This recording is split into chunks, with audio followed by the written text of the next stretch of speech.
stream from the bathtub. It's a Tommy's Tub Talk. I just want to address something that seems to be coming up, a misconception, a misunderstanding. There seems to be some people in Kamloops. I'm so tired of talking about people in Kamloops. I mean, not everyone is the same, so let's just say that. There's a lot of diversity here, so I don't want to be painting everyone in Kamloops with the same brush. But there are some people in Kamloops, many people, I think, I feel like many of the people I've met, who seem to be assuming that I'm weak, that I am weak. And I just wanted to let you know I'm not weak. I'm anything but weak. I'm not weak. Why do they think I'm weak? I'm not really sure. Maybe because I don't have a lot, physically, I don't have a lot of muscle on my body. So I look weak. And I suppose physically speaking, I am weak as far as men go. Like I wouldn't be able to bench press huge amounts of weights. That is true. Although I would say about that, I'm a lot stronger than I look. I actually can carry a lot of weight physically, more than what you would expect based on my appearance. Okay, so, and I've worked physical jobs and have been able to hold my own. So don't take that too far. But I mean, in all truth, like, yeah, most men would be physically stronger than me. At least a little bit. So most of them would be at least a little bit, and some of them would be quite a bit stronger. Okay, but there's more to strength than physical. I have a very strong spirit, a very resilient spirit. I've come up against a lot of adversity in my life, different areas of my life, throughout my life, since childhood, and then different things coming at me as an adult too. And it's never got me down. Like I've always been able to overcome and persevere. So I'm, sometimes I refer to myself as a heavyweight champion, and I don't mean literally from boxing. I'm talking about like the various trials and tribulations I've gone through in my life, and how like I won. Usually I win. Okay, so that's how I'm a champion. I'm a heavyweight fighter, but I'm also a champion at it. Like I've won a lot up against very powerful opponents that have more power than me, in this world. And so yeah, like, but why else do people think that I'm weak? Well, maybe they think that I'm weak. I think there's like a bias against people from Vancouver or urban people that we have it easy. Life is easier in the city, and here I am in the rough and tumble country, and I need to. I'm that's how I'm weak. Well, I mean, I definitely. It's been a learning curve, and and I do say that Kamloops is not for the faint of heart. Like it is kind of a rough city. So yeah, like there was something to get used to with that. But I think that I've risen to that challenge and actually held my own with regard to that kind of stuff. Yeah, like I never shot a gun in my whole life before I came to Kamloops. And then someone showed me, two different friends, actually both have ghosted me now, but two different friends showed me how to shoot a gun, like just with a BB gun. And in both cases, I was hitting my target like almost immediately. So I actually was quite good for someone who never shot a gun. Like there's one video on here, it's called Third Time's a Charm. It's like basically one of the first times I've ever shot a gun. It was my second time. And I hit the target on the third try. Okay, but the first two tries, I wasn't really even being that serious because I wasn't even holding it the right way. You're supposed to hold it with two hands. I was only holding it with one hand. So you know, like I'm why am I doing that? Just because I want to show like, like I have respect for Kamloops and for the rural, like the more of a rural culture. I mean, not that Kamloops is rural, but uh, the heartland, the hinterland culture of North America. Like I don't look down on that. I have respect, and so just because I'm coming from a big city doesn't mean that I would be disrespectful. And I want to be able to hold my own alongside people like that, and I think I have. And so that's why I'm bringing up the shooting of the BB gun. Um, okay, I actually don't really like shooting guns though. Like just to be clear about that, like I'm I'm still anti-violent. Like I don't like violence, but shooting a gun is not necessarily violent. Not if you're shooting at a target practice to learn a skill of target practice, and so you're not shooting at any person or any property or any animals or anything like that. Well, any living beings at all. Then that's not violent. That's actually not violent. It's just a tool. It's just learning how to use another tool. Okay, I have to get some more hot water. That's how it is in this bath. I didn't expect to be talking about that during this flashy music going down a different direction than I anticipated. No, but yeah, so there's just this, or maybe I don't really want to accuse people of being homophobic because I've actually been really felt quite accepted for with my sexual orientation. But there could be a bias where some people, or whether consciously or unconsciously, think that because I'm gay that makes me weak, or because I'm effeminate that makes me weak, or because I'm kind and giving and generous and friendly that's all because I'm weak. There could be some of that too. But I just want to say, I mean, there are some people from the city, from Vancouver, who have easy lives and who may be weak because of that. It could be true in some cases, but not in my case. And I'm going to tell you why. So a lot of it has to do with your parents and whether or not they own property. So my parents do not own property. My parents themselves have a hard time paying the rent and live with my sister. And so I'm not connected to any real estate money. Okay, even with grandparents and that, like nobody owns property. All my grandparents are dead at this point. But when they were alive, like the last one, my grandmother just died like last month or 2 months ago. And so she didn't own any property. Like nobody owns any property or real estate. So yeah. So I'm not so that makes it really hard actually, because to have to survive in Vancouver's rental market is not easy. Like it's brutal. It's brutal. Like it's brutal here in Kamloops too. It actually is. But I have a feeling it's not as brutal as Vancouver. Part of the thing is that you know I've been fighting in the rental market for so long that I'm tired of it. Like I was expecting to have a break from that when I moved to Kamloops, and it's been anything but a break from that. So, if you don't see me like pounding the pavement looking for rentals every day, it's because I'm tired of that.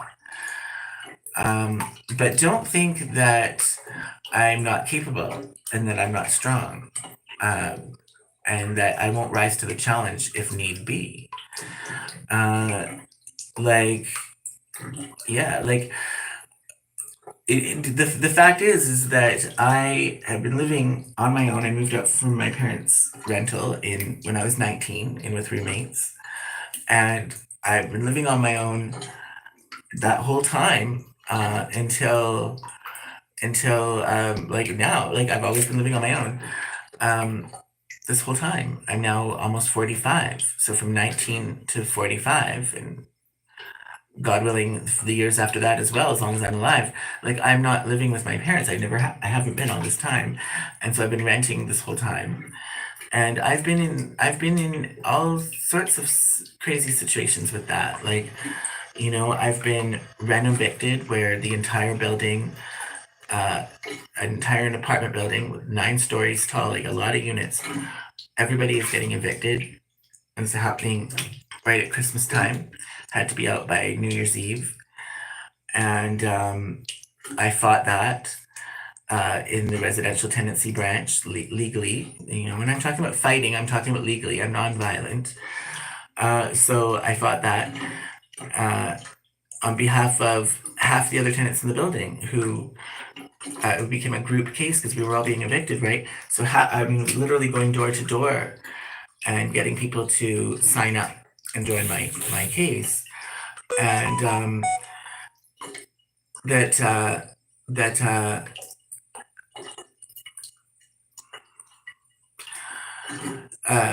so we ended up.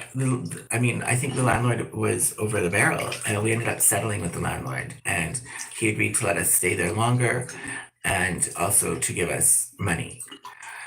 And this was above and beyond anything that was legally required. And this was also in the early days of renoviction. Like, that word was barely even known. Like, I helped make that word more known, actually. Because I've been on dealing with this stuff from the beginning. So there was only one other major case of renovation before mine that I heard of, that was in the media, and that was uh, a one in Richmond Gardens.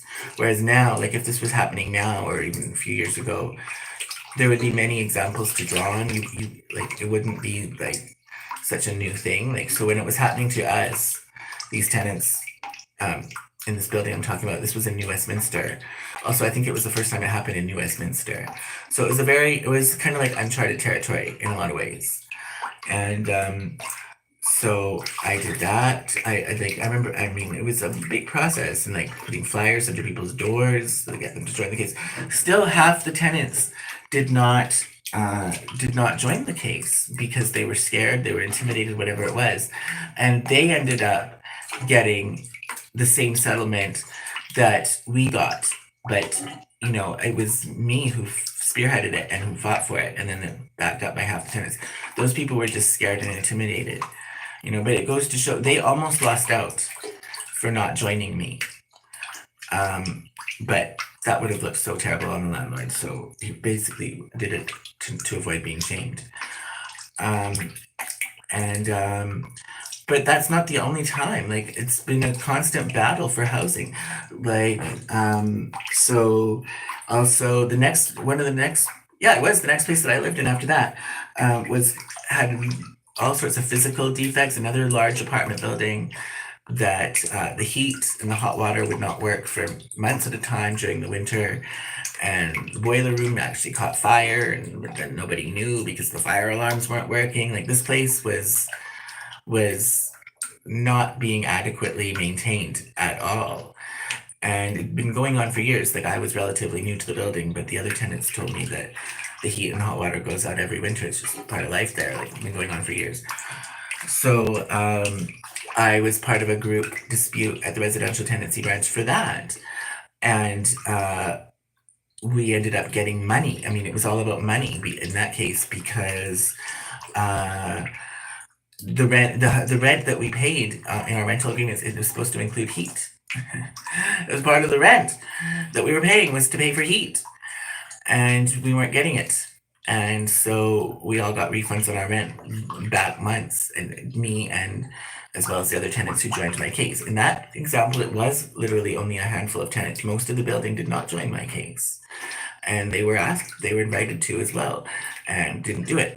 And so they did not get refunds on their rent, even though they also endured months at a time without heat and hot water. It just goes to show, like, what happens with people who don't join my case. Like, okay, well, you won't be benefiting then.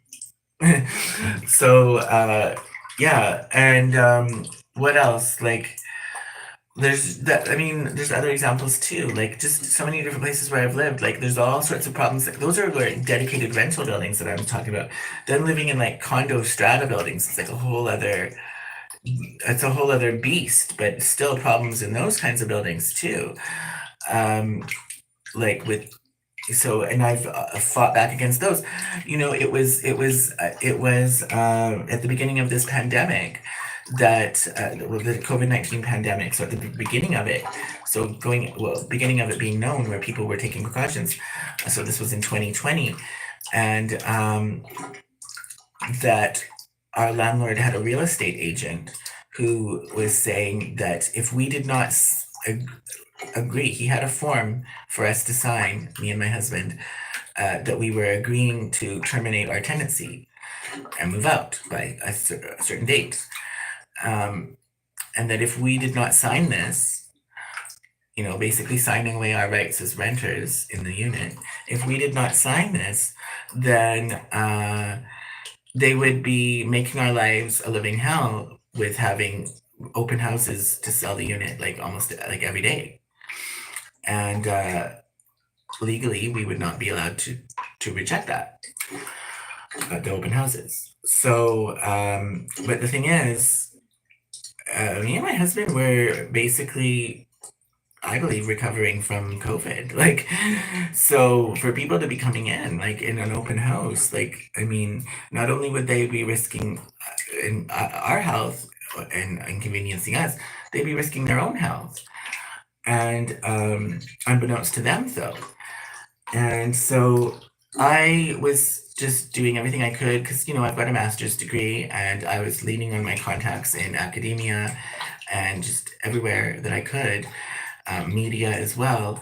I got onto the front cover of the Vancouver Sun at this time, as well as the local newspaper in Burnaby, and made it so because the NDP government, provincial government, one of the rare times that they actually did something good was that they banned open houses for a time period. They overturned that ban though, and they were quite vocal about doing so when they did. But they did do it, and it had a lot to do with my advocacy as to why they did that. I mean, I essentially, I mean, I had an email from Dr. David Lay of UBC Geography recognizing that. So this was when we were still on speaking terms. Um, so I, you know, I've had my battles with them too. There's not a lot of people who have the kind of backbone that I do. Like I stick to my principles, and I stick to my integrity, no matter what opposition comes my way. Like I won't cave. So you know, not a lot of people do that. Um, so, anyways, I am a heavyweight champion. You know, I was the first person in my family to go to university. I grew up in a very troubled home with alcoholism and terrible domestic violence, and I mean, am I tough? Tough from that. I mean, I used to run to the neighbors and call the police. I believe I saved my mom's life many times. I've even taken a hit for her because my dad was punching her and I couldn't stand to watch it. And so I just would rather him hit me. So, I mean, as a kid, like a 10-year-old, I threw myself in front of her to take a blow for her. I could only take one hit and I was seeing stars and like falling down, you know? She was taking multiples. Um, and so that made me tough too. And then also with being the first openly gay kid in my high school, I mean, wow. I mean, I could have died. I mean, that's dangerous. And I did have people threatening to beat me up and do all kinds of terrible things to me. They never did though, because I was always, you know, 5 steps ahead of them. You know, as I continue to be with whoever tries to harm me to this day. I'm always 5 steps ahead of my opponents. Um, yeah. For example, like when for that renovation, when the whole apartment building was being renovated and had to be out by Christmas Eve. Well, way before this, like as soon as the building went up for sale, it was just up for sale from the uh real estate company that owned it, I knew to be vigilant about who was buying it. And so I went to the real estate agents, the listing for the apartment building. It was up for sale, the apartment building I was living in, and I just downloaded it. So it was a PDF document, saying how much they were asking for, telling you all the particulars of the building that was up for sale, for any prospective buyers who may be interested. So I saved that on my computer, which proved invaluable later on when we were being rent evicted, because it had a chart in it that had three columns. First column was the unit number, so every unit number in the building. Next column was current rent, so how much rent was being paid in each unit. It had my unit. It had my rent, $580 for a one bedroom, pretty decent size, with a nice view of Mount Baker. I mean, wow, in New Westminster. And so it had my rent, everybody's rent, and then in the next column over was projected rent after they would be doing these renovations, which were minor renovations. And I mean, it was a huge increase. And so that proved intent, right? Like that proved that this was all about jacking up the rents. Okay, so that put the landlord in a difficult spot, the fact that I had that document. But I had that document from months ago, when as soon as the building went up for sale. I didn't know at the time when I was downloading it that it would come in useful. I just thought, well, maybe it might. But I didn't know that even that we were going to get evicted. So that's just kind of an example. Like, I am 5 steps ahead, if not more, of any of my opponents. I always have been, and that's how I overcome all of these obstacles. So to people in Kamloops who, I don't know, they don't know any of this history. It's like I just appeared here, and nobody knows my life from before I got here, and I look young for my age. They don't realize that I have that much life behind me as well. So I'm really tough. Like I'm a tough cookie. I've survived against the odds many times, and I will continue to do so. And so, I mean, anyone who would come against me, it's not a good idea. It's not a good idea to put yourself in that group, because I win all the time, over and over again. So that's all I have to say. Peace out.